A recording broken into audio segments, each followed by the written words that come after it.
നമസ്തേ. ഇന്ന് നമ്മൾ കിഷ്കിന്ധാകാന്ഡത്തെ അടിസ്ഥാനമാക്കിയുള്ള ചോദ്യങ്ങളും ഉത്തരങ്ങളുമാണ് നോക്കുന്നത്.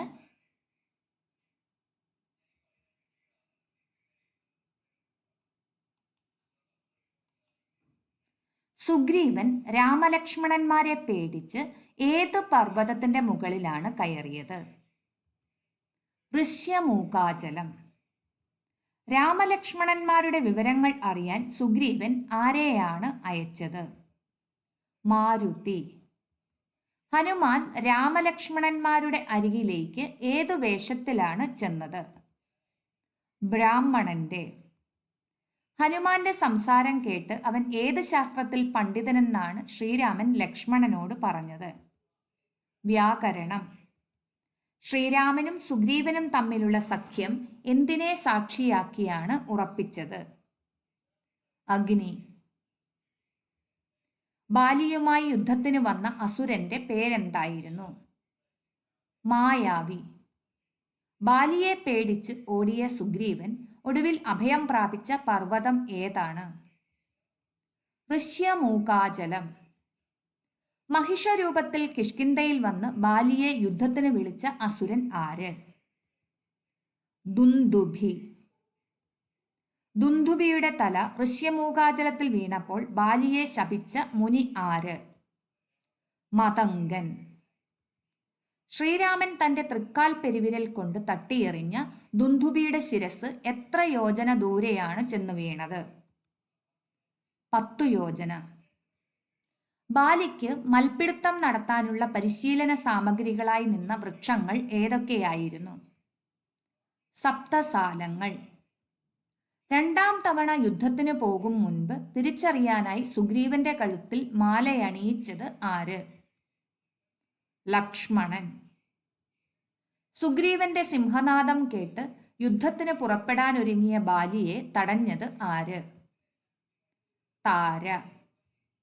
കാട്ടിൽ നായാട്ടിന് പോയപ്പോൾ രാമലക്ഷ്മണന്മാരുടെയും സുഗ്രീവന്റെയും സഖ്യത്തെക്കുറിച്ച് കേട്ടറിഞ്ഞ് താരയോട് പറഞ്ഞത് ആര്? അംഗദൻ. സദ്ഗുരുവിന്റെ പ്രസാദത്താൽ ആത്മജ്ഞാനം നൽകുന്ന ഏത് ഉപനിഷത്ത് മഹാവാക്യത്തെക്കുറിച്ചാണ് ശ്രീരാമൻ താരയോട് പറയുന്നത്? തത്വമസി. ജ്യേഷ്ഠനായ ബാലിയുടെ സംസ്കാര കർമ്മങ്ങൾക്ക് സുഗ്രീവൻ ആരെയാണ് മുന്നിൽ നിർത്തിയത്? അംഗദൻ.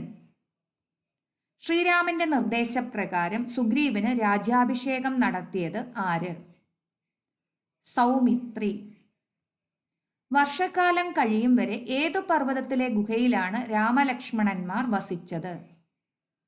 പ്രവർഷണം. ശ്രീരാമൻ എത്ര വർഷത്തേക്ക് നഗരത്തിൽ പ്രവേശിക്കില്ലെന്നാണ് പ്രതിജ്ഞ ചെയ്തത്? 14 വർഷം. ലക്ഷ്മണന്റെ അഭ്യർത്ഥന പ്രകാരം ശ്രീരാമൻ നൽകിയ ഉപദേശത്തിന്റെ പേരെന്ത്? ക്രിയാമാർഗോപദേശം. രാജ്യസുഖങ്ങളിൽ മുഴുകിയിരുന്ന സുഗ്രീവനെ ചെന്ന് കണ്ട് വാഗ്ദാനം ഓർമ്മിപ്പിച്ചത് ആര്? ഹനുമാൻ. കൃതഘ്നനായ പുരുഷൻ ജീവിച്ചിരുന്നാലും എന്തിനോട് തുല്യമാണെന്നാണ് ഹനുമാൻ പറഞ്ഞത്? ശവം. എല്ലാ ദിക്കുകളിലുമുള്ള വാനരന്മാരെയും എത്ര ദിവസത്തിനുള്ളിൽ വിളിച്ചു വരുത്താനാണ് സുഗ്രീവൻ ആജ്ഞാപിച്ചത്? 15 ദിവസം.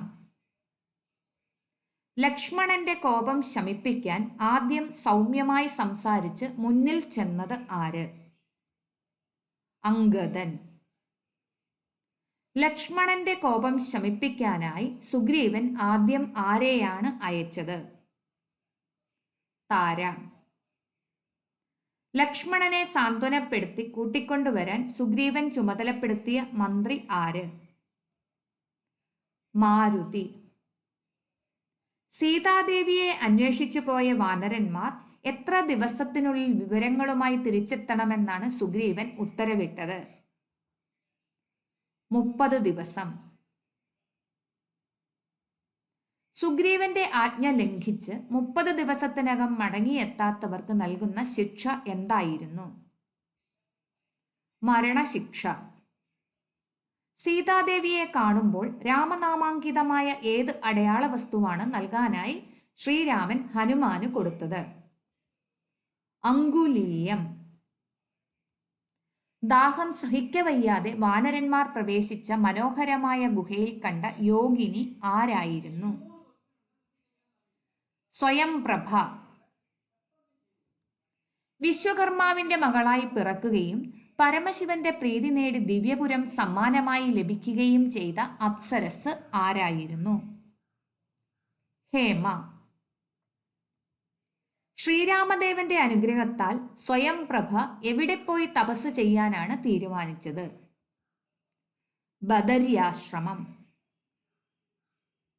മഹേന്ദ്ര പർവ്വതത്തിന്റെ മുകളിൽ നിന്ന് വാനരന്മാരെ കണ്ട് ആഹാരമാക്കാമെന്ന് കരുതിയ ഭീമാകാരനായ പക്ഷി ആര്? സമ്പാതി. മഹേന്ദ്ര പർവ്വതത്തിൽ നിന്ന് ലങ്കാപുരിയിലേക്കുള്ള സമുദ്രത്തിന്റെ വീതി എത്ര യോജനയാണെന്നാണ് സമ്പാതി പറഞ്ഞത്? 100 യോജന. സൂര്യരശ്മിയേറ്റ് ചിറകുകൾ കരിഞ്ഞുപോയ സമ്പാദിക്ക് ആശ്വാസമേകിയ മഹർഷി ആരായിരുന്നു? നിശാകരൻ. ഹനുമാന്റെ ജനനശേഷിയും ദിവ്യശക്തികളും ഓർമ്മിപ്പിച്ച് അവനെ സമുദ്രലംഘനത്തിനായി ഉണർത്തിയത് ആര്? ജാംബവാൻ. അഞ്ജനയുടെ ഗർഭത്തിൽ നിന്ന് ഭൂമിയിൽ പതിച്ചയുടൻ സൂര്യനെ പഴമെന്ന് കരുതി എത്ര യോജന ഉയരത്തിലേക്കാണ് ഹനുമാൻ ചാടിയത്? 500 യോജന. സമുദ്രം ലംഘിക്കാനായി ഹനുമാൻ കയറി നിന്ന പർവ്വതം ഏതാണ്? മഹേന്ദ്ര പർവ്വതം. മഹേന്ദ്ര പർവ്വതത്തിൽ നിന്ന് ലങ്കയിലേക്ക് ഹനുമാൻ കുതിച്ചുയർന്നത് ഏതു പക്ഷിയെ പോലെയാണ്? ഗരുഡൻ. ഇതുവരെ നമ്മൾ കേട്ടത് കിഷ്കിന്ധാകാന്ഡത്തെ അടിസ്ഥാനമാക്കിയുള്ള ക്വിസ് ആണ്.